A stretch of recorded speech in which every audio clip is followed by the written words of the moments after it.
Mahigit 3,000 residente pa raw ang stranded sa Marawi City ayon po yan sa ARMM-LGU. Patuloy raw na sinisikap ng mga otoridad na maabutan ng relief goods at tulong po ang mga evacuee. May ulat on the spot si JP Soriano. JP?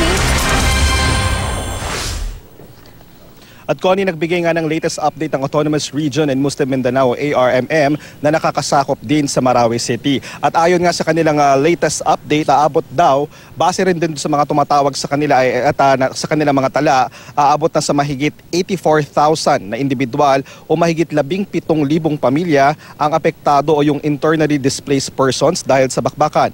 Base naman daw, Connie, sa mga tawag sa hotline ng ARMM, umaabot na raw sa mahigit 3,000 ang stranded o naiiwan pa rin sa Marawi mula sa iba't ibang barangay, habang nasa 59 ang iniulat na nawawala o missing.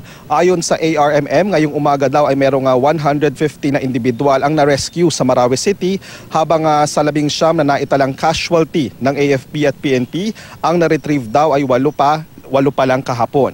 Puro civilian daw ang pinatay at walang bata sa mga biktima, pero vina-validate pa rin daw nila ang impormasyong ito. Nakiusap ang governor ng ARMM na maging mapanuri at huwag maniniwala sa lahat ng nakikita sa Facebook o social media gaya ng pagpapakalat ng mga impormasyong hindi pa validated na maaaring makalito pa sa publiko. Ayon sa ARMM, patuloy daw nilang sinisikap na maabutan ng relief goods at tulong ang mga evacuee. Nagkaroon na rin daw ng Division of Labor sa relief operations o yung paghahati-hati ng trabaho. Lahat daw ng mga evacuees na nasa Iligan City at Lanao del Norte ay saklaw ng DSWD National at Region 10. Habang ang ARMM at Lanao areas naman ay ARMM DSWD at ARMM Heart na ang bahala sa relief operations. Aminado rin sila na hindi may mga kulang pa rin na naabutan ng tulong, pero umaabot na raw sa 13,000 na pamilya ang nabigyan ng tulong at kaya pa naman daw, Connie, nilang magbigay ng 100,000 packs ng relief goods, pero nanawagan na rin ang ARMM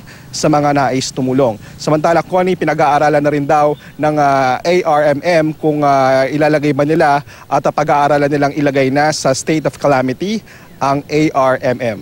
At yan muna ang latest mula rito sa Cotabato City. Balik mo na sa iyo, Connie. Maraming salamat, JP Soriano.